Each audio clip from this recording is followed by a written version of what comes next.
Welcome to the UC Center Sacramento Speaker Series. It's a pleasure to have you and to have our special guest today.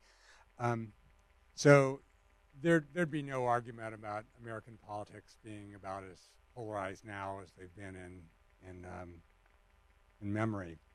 But it's worth asking, how did we get here? There's probably a number of different pathways of how we got here, but I think we're going to hear about one in a great deal of depth today from our speaker, who's Professor Jessica Trounstine from the University of California, Merced, where she's a professor of political science.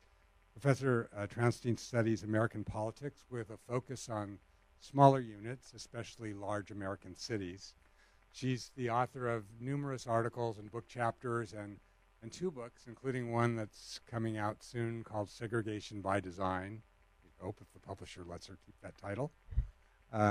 She is the recipient of a number of awards, including the Academic Center Award for Early Career Research at UC Merced. She received her BA from Berkeley and PhD in Political Science from UC San Diego. Spent some time as a professor at Princeton, and then, luckily for us, returned to California to take up her position at UC Merced. So, I'd be neglectful if I didn't mention that she's also a member of the UC Center Sacramento Faculty Council, which is a group of UC professors who advise us on policy and educational practices. So it's a great pleasure to welcome Jessica Trounstine to talk today on conservatism in the crucible of local politics. Thank you.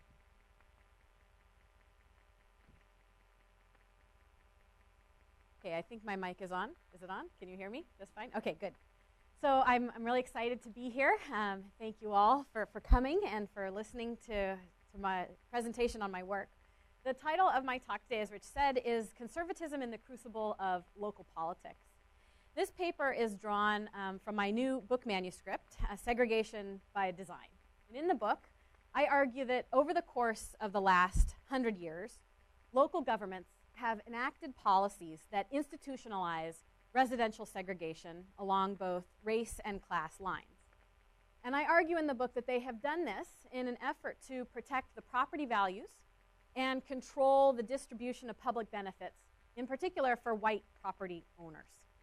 The book takes a long view of these processes, and I start by asking how and why segregation has changed over the course of the 20th century. I investigate tools like zoning, development, and land use planning that city governments use and have used since the beginning of cities really being established to generate race and class segregation. And the book starts in 1890 and ends in 2010, so I try to tell the story for the whole of the 20th century.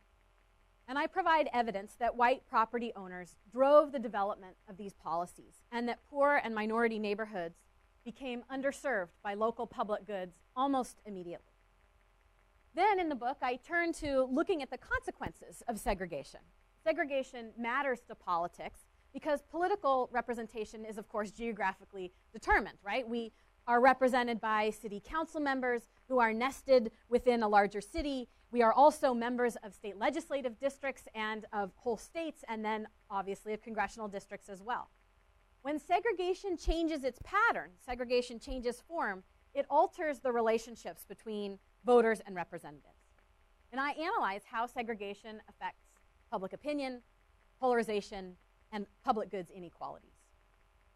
So the talk today is not going to focus on all of these things, luckily, because that would be very confusing. But I'm just going to focus on this one little piece, the relationship between segregation and public opinion and political behavior.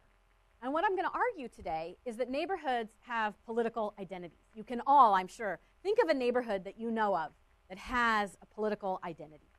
And these identities have historical roots, and I'm going to present some evidence of those historical roots. And I'm going to try to convince you that these roots are sticky, that these neighborhood identities get formed at different periods in our history, but persist. And they attract new residents to live in those communities, and then the residents who grow up in these neighborhoods or who've lived in these neighborhoods a long time end up with political orientations that are different than they otherwise would have been if they lived in a different place.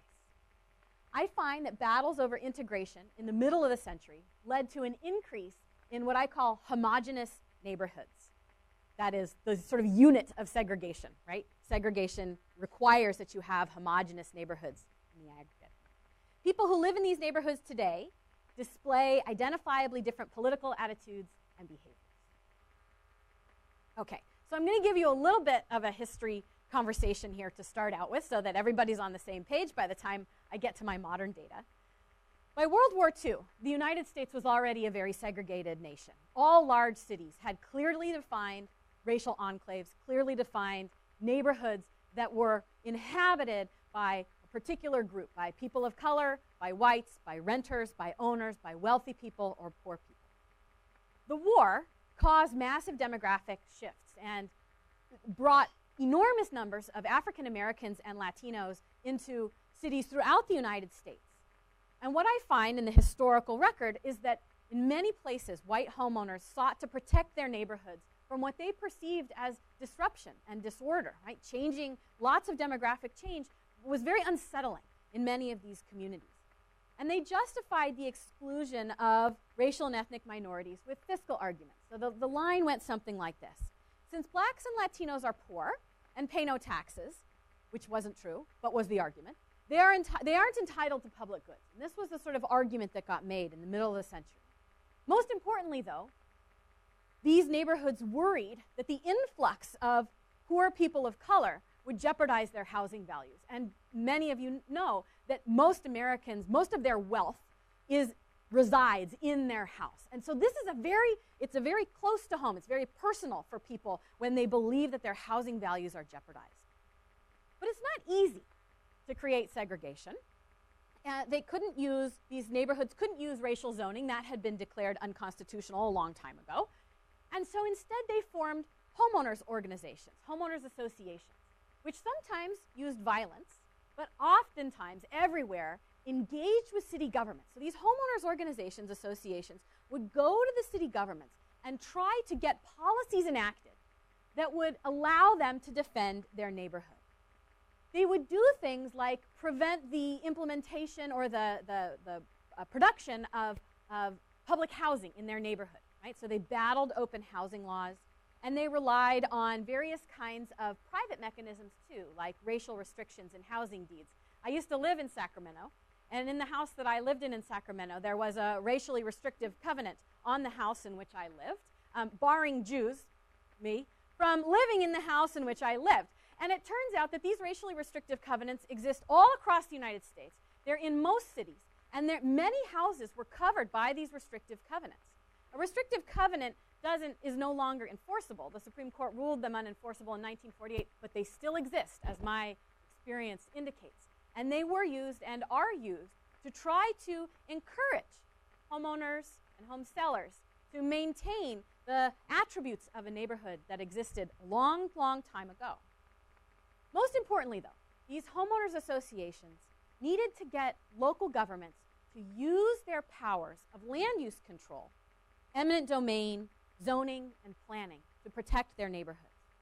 They argued that they had a right to choose their neighbors, a right to do as they pleased with their property, to not sell to somebody who they didn't want to sell to, and a right to remain free from integration. I want to make sure I emphasize that this language is based on a defense, right? Defense of our home, defense of our schools, and not about preventing those people, right? The language doesn't discuss who is prevented from moving into these neighborhoods, but rather emphasizes the right to protect.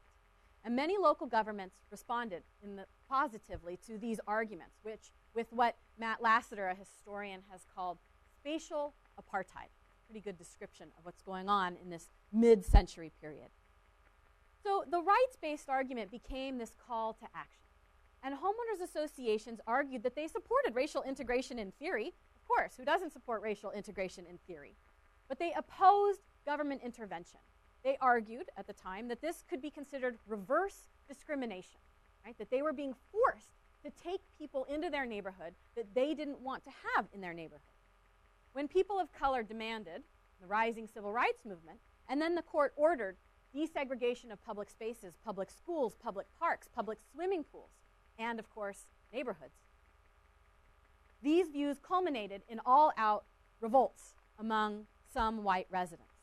Some would leave the city altogether, packing up their belongings and their newly appropriated ideologies and taking them with them to the suburbs. At the same time, though, population growth outside of central cities was skyrocketing, right? We had this massive boom in suburban populations, largely for reasons that are unrelated to segregation or integration. But it turned out that these neighborhoods were much easier to defend in the suburbs once they were created. Because not only did you have to fight for control over the city government, you already had control over the whole city government, right? So suburbs become the place where these neighborhoods become best protected and best defended. By 1970, neighborhoods both within central cities and outside of them in the suburbs that had maintained their whiteness despite these massive shifts in demographics became associated, had developed a markedly conservative approach to politics. And homeowners in these places expected low taxes. They rationalized racial segregation and inequality as the product of meritocracy, and they conflated exclusivity on race and class lines with high property values. They couched their demands in terms of protection of their own rights. And nearly 40 years later, and now we're going to get to what I'm going to show you today, these neighborhoods continue to foster a distinctive type of politics.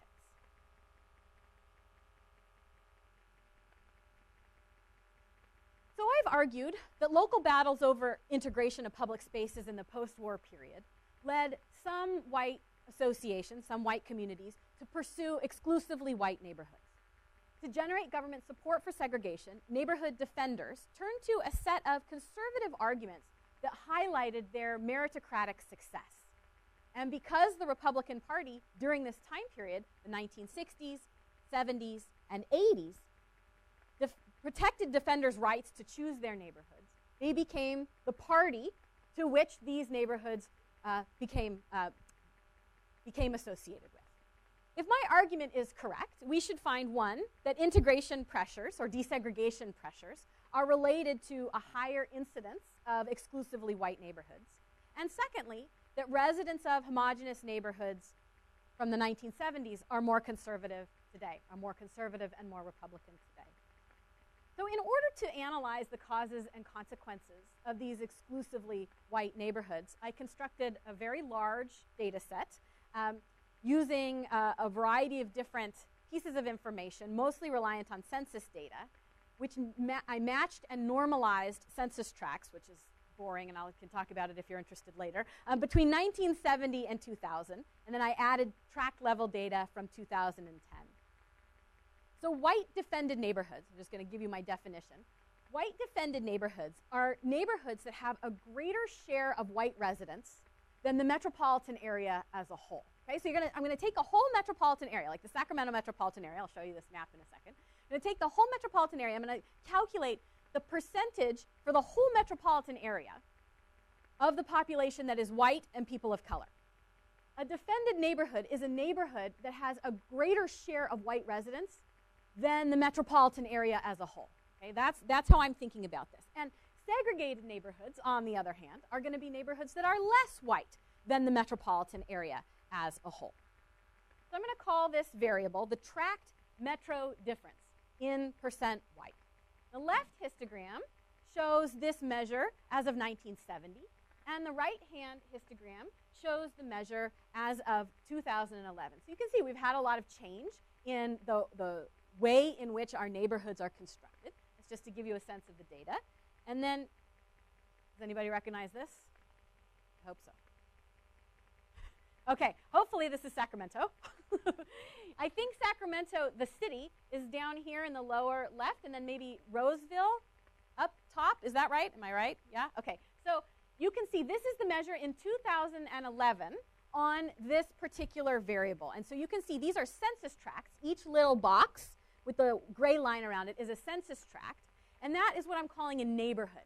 So the darker neighborhoods on this map have more residents of color, Black, Latino, and Asian residents, compared to the metropolitan area as a whole. And the white blocks are the places that are whiter than the metropolitan area as a whole. Everybody with me? Yes? Nodding? Okay, good.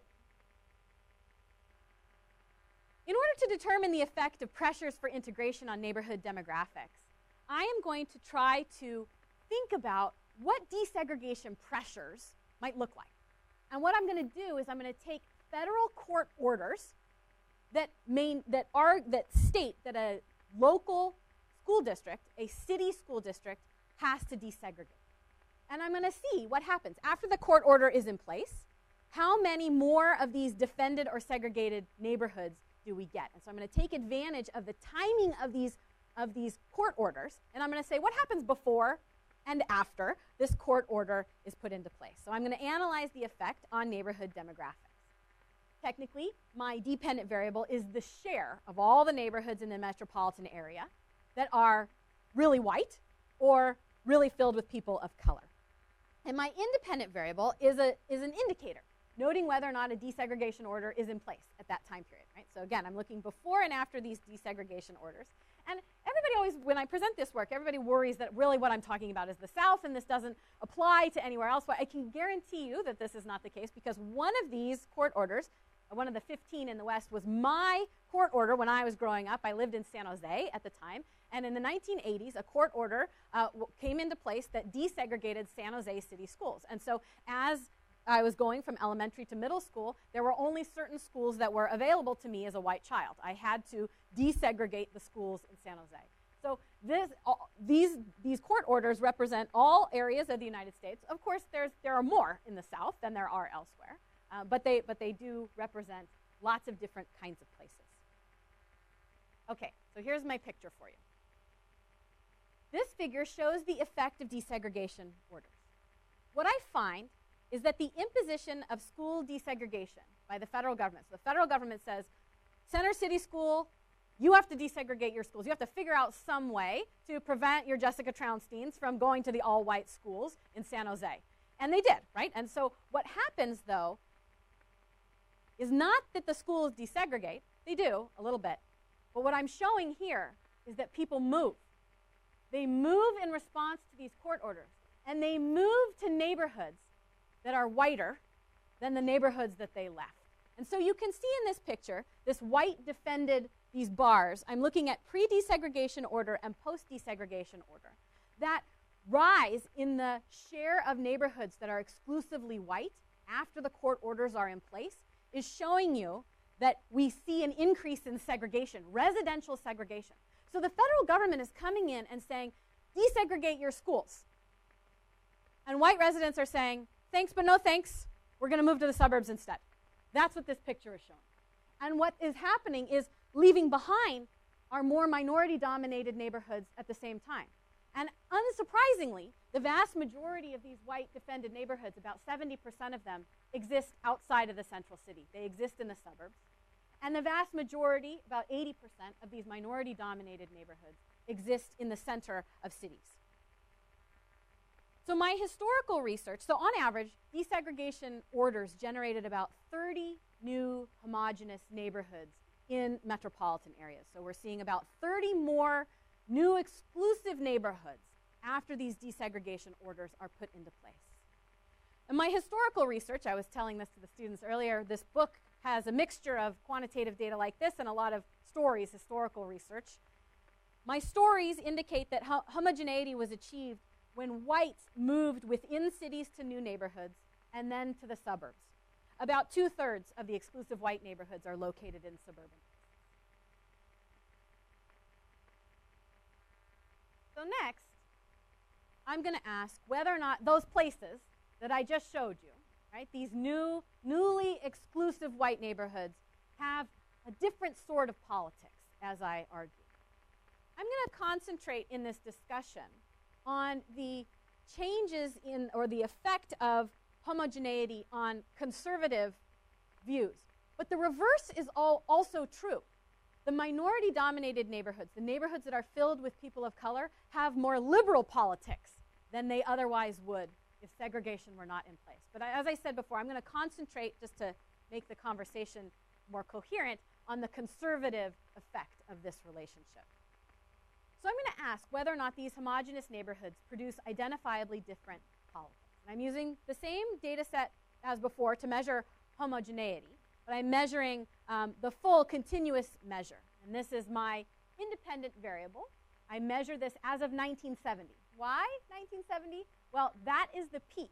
1970 is the peak of residential segregation at the neighborhood level in America.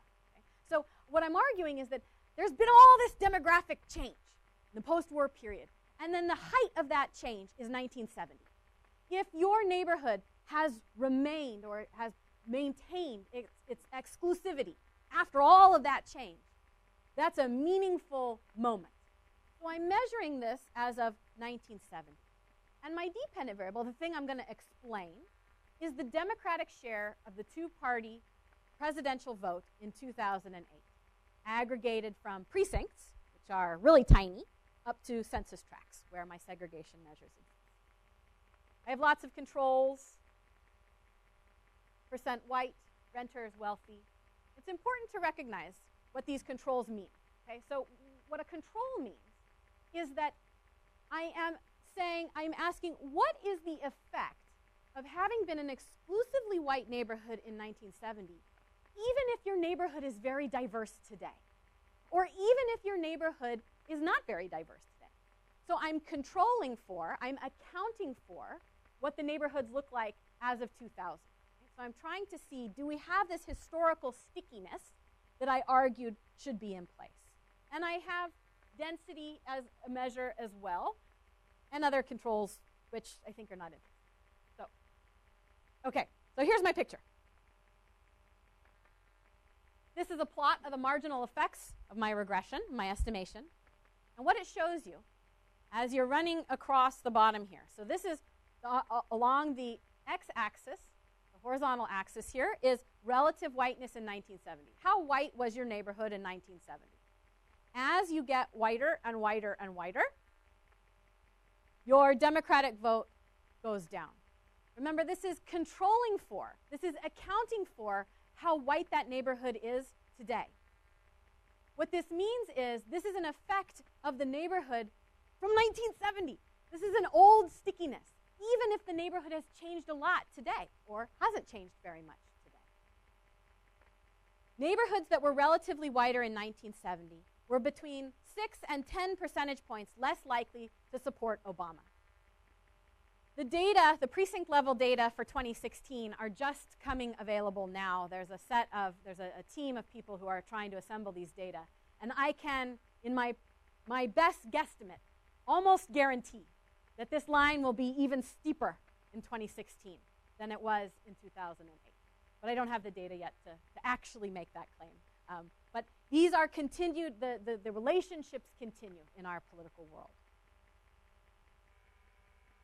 So next, I'm going to ask whether or not neighborhood context appears to affect aggregate vote choice. Is it also correlated with individual level attitudes? People who live in these neighborhoods, do they give different responses to survey questions regarding politics? In short, the answer is yes. So survey data at the local level is really hard to find. And for any of you who are thinking about going to study local politics, you will find this out very quickly. It's really challenging. There's not a lot of surveys that are conducted of people who live in cities, right? Instead, what I have to do is take big national level surveys and try to figure out where people live. That's hard. But I was able to do it for one survey, the General Social Survey, from 1998 to 2008. And so what this table is showing you is the effect of regressing partisan identification, political ideology, and Republican voting on this tract metro difference in percent white. In every case, there's a strong positive correlation between what the neighborhood looked like in 1970 and the political attitudes of current residents. Places that had defended their exclusive white character in 1970 are home to significantly more Republican and conservative residents today. And this is the case even when we account for a lot of different individual level attributes that might predict these same outcomes. Because tables are unpleasant, I will instead show you some pictures. Perhaps unsurprisingly, neighborhood whiteness is also powerfully related to attitudes towards minorities, prejudice, and racially targeted policy. So this slide shows you the relationship between respondents' 1970 neighborhood. The respondents' neighborhoods demographics in 1970, right? So you all live in a neighborhood somewhere, right, in the Sacramento metropolitan area, and your neighborhood has an identity on this relative whiteness scale. So I'm asking, how does your neighborhood's identity from 1970 affect whether or not you favor or oppose a relative marrying a black person?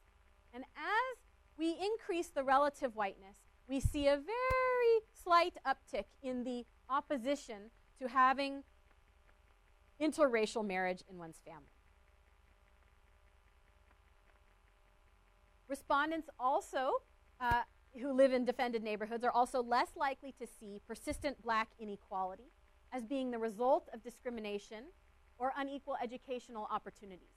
And so what these graphs are showing you is there's a survey question that says, to what extent, it starts off by saying, African Americans in the United States have lower job, have fewer job opportunities, lower incomes, a whole variety of sort of attributes that place them lower on the socioeconomic scale. How do you attribute? What is the cause to what you what is the cause of this inequality? And they give in this survey question a bunch of different options. So they say, are these differences? Is this inequality due to discrimination? Well, and on the left-hand side here, you can see the more white your 1970 demographics are, the less likely you are to say, an individual is to say, that these inequalities are due to discrimination. And you're less likely to say that these differences are due to a lack of educational opportunity.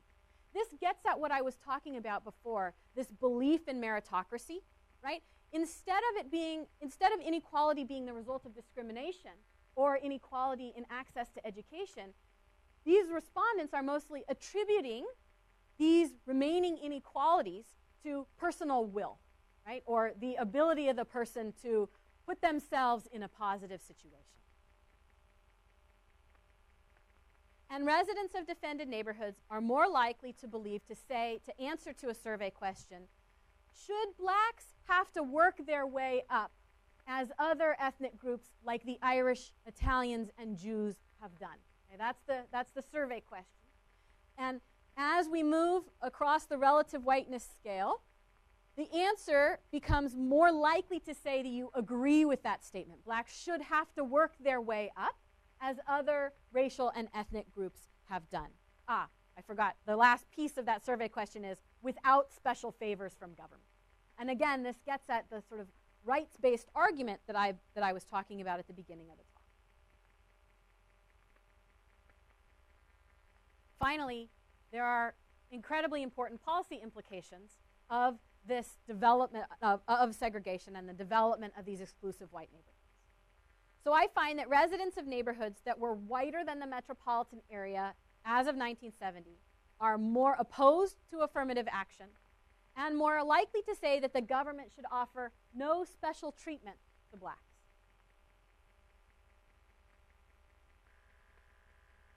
So in sum, there is strong evidence that the language and ideology developed around integration battles in post-war urban America persists today in American politics. During the tumultuous 1940s, 50s, and 60s, faced with changing legal and rhetorical regimes, white homeowners seeking to keep minorities out of their neighborhoods began to shed the language of racial exclusivity. They understood the defense of their homes and their spaces. I have a lot of really interesting research on space and the opposition to increasing, to integration of places like parks and public pools. So facing these, they shed the language of racial exclusivity. And they understood the defense of their homes and spaces as a defense of their right as homeowners and freedom as individuals. The famous political theorist Clarissa Hayward argues that this was the development of the white identity story in America, a story about who we as Americans are, what we value, what we want, and what we deserve, and what it is that serves our good. Hayward is clear, though. The Americans included in this vision were not all Americans, but rather all white Americans. Yet the privileged residents of defended neighborhoods promulgated the argument that race doesn't and shouldn't matter. Instead, they relied on a frame that emphasized their own hard work, their ability to buy into these neighborhoods, their frugality, and their investment and protection of their children's education. And I've argued that this perspective persists in these neighborhoods. I've linked 1970s neighborhood demographics to feelings of distance from African Americans, a belief that racial inequality does not stem from discrimination or a lack of opportunity, opposition to policies that redress disparities in outcomes across racial groups, and a commitment to conservatism more generally. Residents who live in defended neighborhoods today are more likely to identify as Republicans and more likely to vote for Republican presidential candidates. So I conclude, the local roots of modern conservatism are deep, and the political identity of neighborhoods is powerful.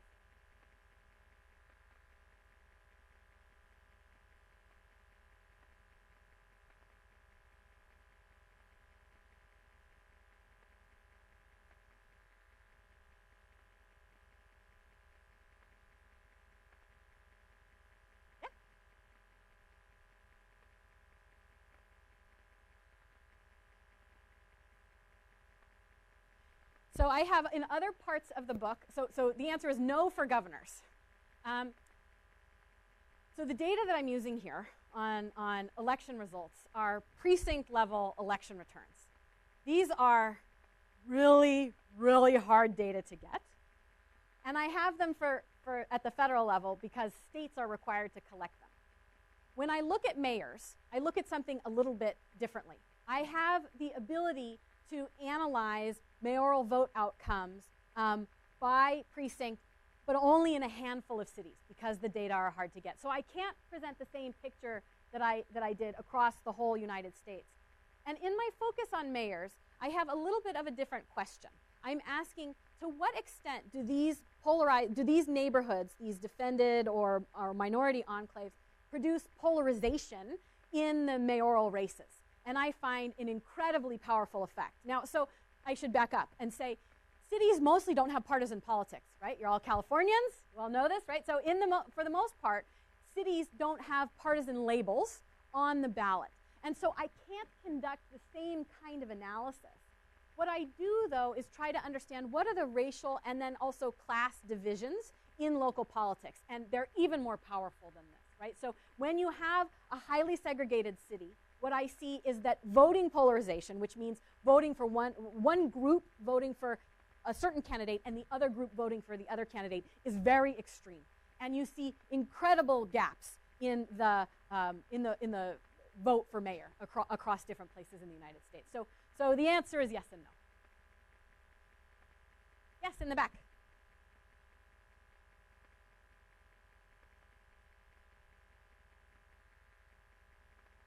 Mm-hmm.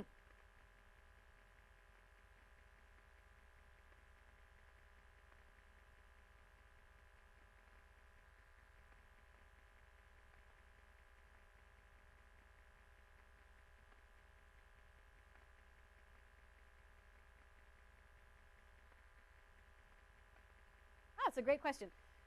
So the answer is no. I don't have access to block groups. So I should say in the very early period, so I said the book starts in 1890, and we didn't have census tracts in 1890. We had wards, so city council districts, essentially. And so I use a measure that translates from ward boundaries to as if we had census tract boundaries for those early periods.